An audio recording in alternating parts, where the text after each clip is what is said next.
ನಮಸ್ತೆ ಎಲ್ರಿಗೂ welcome back to my YouTube channel. Gruhalakshmi ಯೋಜನೆಯ ಅಪ್ಡೇಟ್ಗೆ ತಮ್ಮೆಲ್ಲರಿಗೂ ಕೂಡ ಆತ್ಮೀಯವಾದ ಸ್ವಾಗತ. ಇವತ್ತಿನ ಈ ಒಂದು ವಿಡಿಯೋದಲ್ಲಿ ಗೃಹಲಕ್ಷ್ಮಿ ಯೋಜನೆಯ ಫಲಾನುಭವಿಗಳಿಗೆ ಗೃಹಲಕ್ಷ್ಮಿ ಯೋಜನೆಯ 26ನೇ ಕಂತಿನ ಹಣ ಫೆಬ್ರವರಿ 17ನೇ ತಾರೀಕು ಬೆಳಗ್ಗೆ 11:50ರಿಂದ ಎಲ್ರಿಗೂ ಕೂಡ ಫಲಾನುಭವಿಗಳಿಗೆ ಜಮಾ ಆಗಲಿಕ್ಕೆ ಪ್ರಾರಂಭವಾಯಿತು. ಹಾಗೆಯೇ ಬಹಳಷ್ಟು ಜನ ಇನ್ನೂ ಕೂಡ ನಮಗೆ ಗೃಹಲಕ್ಷ್ಮಿ ಯೋಜನೆಯ 26ನೇ ಕಂತಿನ ಹಣ ಇನ್ನೂ ಕೂಡ ಜಮಾ ಆಗಿಲ್ಲ ಅಂತ ಕೂಡ ಕಮೆಂಟ್ ಮಾಡಿ ಕೇಳ್ತಾ ಇದ್ದೀರಾ. ಹಾಗಾದರೆ ಯಾವೆಲ್ಲ ಜಿಲ್ಲೆಯ ಫಲಾನುಭವಿಗಳಿಗೆ ಹಣ ಜಮಾ ಆಗ್ತಾ ಇದೆ, ಹಾಗೆಯೇ ಎಷ್ಟು ಫಲಾನುಭವಿಗಳ ಖಾತೆಗಳಿಗೆ ಇದುವರೆಗೂ ಹಣ ಜಮಾ ಆಗಿದೆ ಅನ್ನೋದ್ರ ಬಗ್ಗೆ ಮಾಹಿತಿನ ತಿಳಿಸ್ಕೊಡ್ತೀನಿ. ಹಾಗೇನೆ ಯಾವೆಲ್ಲ ಜಿಲ್ಲೆಗಳಿಗೆ ಇನ್ನೂ ಕೂಡ ಹಣ ಬಂದಿಲ್ಲ, ಅವ್ರಿಗೆಲ್ರಿಗೂ ಯಾವಾಗ ಹಣ ಜಮಾ ಆಗುತ್ತೆ ಅನ್ನೋಂತಹ ಮಾಹಿತಿಯನ್ನ ಕೂಡ ತಿಳಿಸ್ಕೊಡ್ತೀನಿ. ಹಾಗಾಗಿ ವಿಡಿಯೋ ತುಂಬಾನೇ ಇನ್ಫಾರ್ಮೇಟಿವ್ ಆಗಿರುತ್ತೆ, ತುಂಬಾನೇ ಹೆಲ್ಪ್ಫುಲ್ ಆಗಿರುತ್ತೆ. ಎಲ್ಲೂ ಕೂಡ ಮಧ್ಯದಲ್ಲಿ ವಿಡಿಯೋನ ಸ್ಕಿಪ್ ಮಾಡದೆ ಕಂಪ್ಲೀಟ್ ಆಗಿ ವಾಚ್ ಮಾಡಿ. ಕಂಪ್ಲೀಟ್ ಆಗಿ ವಾಚ್ ಮಾಡಿದ್ರೆ ಮಾತ್ರ ನಿಮಗೆ ಸಂಪೂರ್ಣವಾದಂತಹ ಮಾಹಿತಿ ಸಿಗುತ್ತೆ. ಹಾಗಾದ್ರೆ ಬನ್ನಿ ವಿಡಿಯೋ ಶುರು ಮಾಡೋಣ. ವಿಡಿಯೋ ಶುರು ಮಾಡೋದಕ್ಕಿಂತ ಮುಂಚೆ ನೀವೇನಾದ್ರೂ ಫಸ್ಟ್ ಟೈಮ್ ನಮ್ಮ ಚಾನಲ್ಗೆ ಭೇಟಿ ಕೊಟ್ಟಿದ್ರೆ ಇನ್ನೂ ಕೂಡ ಚಾನಲ್ಗೆ ಸಬ್ಸ್ಕ್ರೈಬ್ ಮಾಡ್ಕೊಂಡಿಲ್ಲ ಅಂತಂದ್ರೆ ಚಾನಲ್ಗೆ ಸಬ್ಸ್ಕ್ರೈಬ್ ಮಾಡ್ಕೊಳ್ಳಿ. ಹಾಗೆಯೇ ವಿಡಿಯೋಗೊಂದು ಲೈಕ್ ಕೊಟ್ಬಿಟ್ಟು ವಿಡಿಯೋ ನೋಡೋದಕ್ಕೆ ಶುರು ಮಾಡಿ. ಮೊದಲಿಗೆ ನೋಡಿ, ನಿಮ್ಗೆಲ್ಲರೂ ಕೂಡ ಗೊತ್ತಿರೋ ಹಾಗೆ ಗೃಹಲಕ್ಷ್ಮಿ ಯೋಜನೆಯ 26ನೇ ಕಂತಿನ ಹಣ ಫೆಬ್ರವರಿ 17ನೇ ತಾರೀಕಿನಿಂದ ಜಮಾ ಆಗಲಿಕ್ಕೆ ಪ್ರಾರಂಭವಾಯಿತು. ನಿನ್ನೆ ಅಲ್ಲ, ಮೊನ್ನೆಯಿಂದ ಹಣ ಜಮಾ ಆಗಲಿಕ್ಕೆ ಪ್ರಾರಂಭವಾಗಿದೆ. ಮೊದಲನೇ ದಿನ ಏನಾಯಿತು ಅಂತ ಹೇಳಿದ್ರೆ, ಟೆಸ್ಟಿಂಗ್ ಪರ್ಪಸ್ಸಿಗೋಸ್ಕರ ಒಂದಿಷ್ಟು ಫಲಾನುಭವಿಗಳ ಖಾತೆಗಳಿಗೆ ಮಾತ್ರ ಹಣವನ್ನು ಜಮಾ ಮಾಡಿದ್ರು.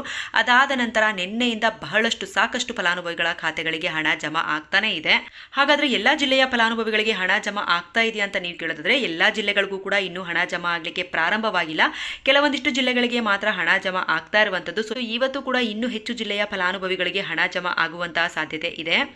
ಮೊದಲನೇ ದಿನದಿಂದ ಇದುವರೆಗೂ ಏನಿಲ್ಲ ಅಂದ್ರೂ ಒಂದು 25ರಿಂದ 30% ಫಲಾನುಭವಿಗಳ ಖಾತೆಗಳಿಗೆ ಹಣ ಜಮಾ ಆಗಿದೆ. ಹಣ ಜಮಾ ಆಗಲಿಕ್ಕೆ ಪ್ರಾರಂಭವಾಗಿದೆ ಅಂದಿದ್ದ ಮಾತ್ರಕ್ಕೆ ಒಂದೇ ದಿನಕ್ಕೆ ಎಲ್ರಿಗೂ ಕೂಡ ಹಣ ಬಂದು ಜಮಾ ಆಗೋದಿಲ್ಲ. ನಿಮ್ಗೆಲ್ರಿಗೂ ಕೂಡ ನಾನು ಸಾಕಷ್ಟು ಬಾರಿ ಹೇಳ್ಕೊಂಡೇ ಬಂದಿದ್ದೀನಿ. ಗೃಹಲಕ್ಷ್ಮಿ ಯೋಜನೆಯ ಹಣ ಬಂದ್ಬಿಟ್ಟು 3 ಹಂತದಲ್ಲಿ ಬಿಡುಗಡೆ ಆಗತ್ತೆ ಅಂತ ಹೇಳ್ಬಿಟ್ಟು, ಮೊದಲನೇ ಹಂತದಲ್ಲಿ ಒಂದು 30% ಫಲಾನುಭವಿಗಳಿಗೆ ಹಣ ಜಮಾ ಆದರೆ, ಎರಡನೇ ಹಂತದಲ್ಲಿ ಒಂದು 50% ಫಲಾನುಭವಿಗಳಿಗೆ ಜಮಾ ಆಗುತ್ತೆ. ಇನ್ನು ಮೂರನೇ ಹಂತದಲ್ಲಿ ಉಳಿದಿರುವಂತಹ ಎಲ್ಲಾ ಫಲಾನುಭವಿಗಳ ಖಾತೆಗಳಿಗೆ ಹಣ ಜಮಾ ಆಗುತ್ತೆ. ಹಾಗಾಗಿ ಯಾರು ಕೂಡ ಬೇರೆ ಜಿಲ್ಲೆಯ ಫಲಾನುಭವಿಗಳಿಗೆ ಬಂದ್ಬಿಟ್ಟಿದೆ, ನಮ್ಮ ಪಕ್ಕದ ಮನೆಯವ್ರಿಗೆ ಬಂದಿದೆ, ನಮ್ಗಿನ್ನೂ ಕೂಡ ಹಣ ಬಂದಿಲ್ಲ ಅಂತ ಹೇಳಿ ಯಾರು ಕೂಡ ವರಿ ಮಾಡ್ಕೊಳ್ಳೋದಕ್ಕೆ ಹೋಗ್ಬಿಡಿ. ನಿಮ್ಗೆಲ್ರಿಗೂ ಕೂಡ ಗೊತ್ತೇ ಇದೆ, ಗೃಹಲಕ್ಷ್ಮಿ ಯೋಜನೆಯ 25ನೇ ಕಂತಿನ ಹಣ ಬಿಡುಗಡೆ ಆಗಿ ಹತ್ತತ್ರ ಒಂದು ತಿಂಗಳೇ ಆಗ್ತಾ ಬಂತು. ಆದರೂ ಕೂಡ ಇನ್ನೂ ಒಂದು 5ರಿಂದ 10% ಫಲಾನುಭವಿಗಳ ಖಾತೆಗಳಿಗೆ ಹಣ ಜಮಾ ಆಗೋದು ಬಾಕಿ ಇದೆ. ಅವ್ರಿಗೆಲ್ರಿಗೂ ಕೂಡ ಈಗ ಹಣ ಜಮಾ ಆಗ್ತಿದೆ. 26ನೇ ಕಂತಿನ ಹಣ ಯಾವಾಗಿಂದ ಜಮಾ ಆಗ್ತಾ ಇದೆ ನೋಡಿ, ಆವಾಗಿಂದ ಪೆಂಡಿಂಗ್ ಉಳ್ಕೊಂಡಿದ್ದಂತಹ 25ನೇ ಕಂತಿನ ಹಣ ಏನಿದೆ ಅದು ಕೂಡ ಫಲಾನುಭವಿಗಳ ಖಾತೆಗಳಿಗೆ ಜಮಾ ಆಗ್ತಾ ಇದೆ. ಹಾಗಾದ್ರೆ ಯಾವೆಲ್ಲ ಜಿಲ್ಲೆಯ ಫಲಾನುಭವಿಗಳಿಗೆ ಹಣ ಜಮಾ ಆಗ್ತಿದೆ ಅಂತ ಹೇಳಿ ನೀವು ಕೇಳೋದಾದ್ರೆ, ಮೊದಲನೇದಾಗಿ ಹಣ ಜಮಾ ಆಗ್ಲಿಕ್ಕೆ ಪ್ರಾರಂಭವಾಗಿದ್ದು ಬಾಗಲಕೋಟೆ ಜಿಲ್ಲೆಗೆ, ಅದಾದ್ಮೇಲೆ ಕೊಪ್ಪಳ ಜಿಲ್ಲೆಯವರಿಗೆ, ಚಿಕ್ಕಬಳ್ಳಾಪುರ ಜಿಲ್ಲೆ, ಬೆಂಗಳೂರು ಸೌತ್, ಮೈಸೂರು ಜಿಲ್ಲೆಯವರಿಗೆ, ಕೋಲಾರ ಜಿಲ್ಲೆಯವರಿಗೆ, ದಾವಣಗೆರೆ ಜಿಲ್ಲೆಯವರಿಗೆ, ರಾಮನಗರ, ಉತ್ತರ ಕನ್ನಡ, ಈ ಇಷ್ಟು ಜಿಲ್ಲೆಯ ಫಲಾನುಭವಿಗಳಿಗೆ ಹಣ ಜಮಾ ಆಗ್ತಾ ಇದೆ ಅಂತ ಹೇಳ್ಬಿಟ್ಟು ಮಾಹಿತಿ ಬಂದಿರುವಂಥದ್ದು. ಈಗ ನಾನು ಏನು ಜಿಲ್ಲೆಗಳ ಹೆಸರನ್ನ ಹೇಳಿದ್ನಲ್ವಾ, ಈ ಜಿಲ್ಲೆಯ ಫಲಾನುಭವಿಗಳಿಗೆ ಮೊದಲನೆಯ ಹಂತದಲ್ಲಿ ಹಣ ಜಮಾ ಆಗ್ಲಿಕ್ಕೆ ಪ್ರಾರಂಭವಾಗಿದೆ. ಹಾಗಾದ್ರೆ ನಮಗೆ ಹಣ ಯಾವಾಗ ಜಮಾ ಆಗತ್ತೆ ಅಂತ ಕೂಡ ನೀವು ಕೇಳ್ಬೋದು. ಯಾರು ಕೂಡ ವರಿ ಮಾಡ್ಕೊಳ್ಳೋದಕ್ಕೆ ಹೋಗಬೇಡಿ. ಗೃಹಲಕ್ಷ್ಮಿ ಯೋಜನೆಯ ಹಣ ಎಲ್ರಿಗೂ 100% ಆಗಿ ಜಮಾ ಆಗಬೇಕು ಅಂತ ಹೇಳಿದ್ರೆ ಒಂದು 10ರಿಂದ 15 ದಿನ ಅಂತೂ ಕಾಲಾವಕಾಶ ಬೇಕೇ ಬೇಕಾಗುತ್ತೆ.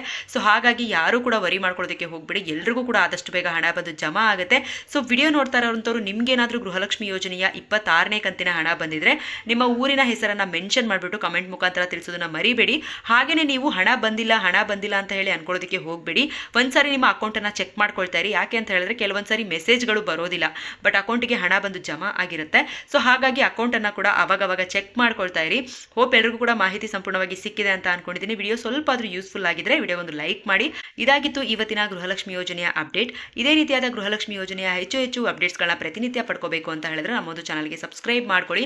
ಹಾಗೆಯೇ ಕೊನೆವರೆಗೂ ಯಾರೆಲ್ಲ ವಿಡಿಯೋ ನೋಡಿದ್ರೋ ಅವ್ರಿಗೆಲ್ಲರಿಗೂ ಕೂಡ ಧನ್ಯವಾದಗಳು.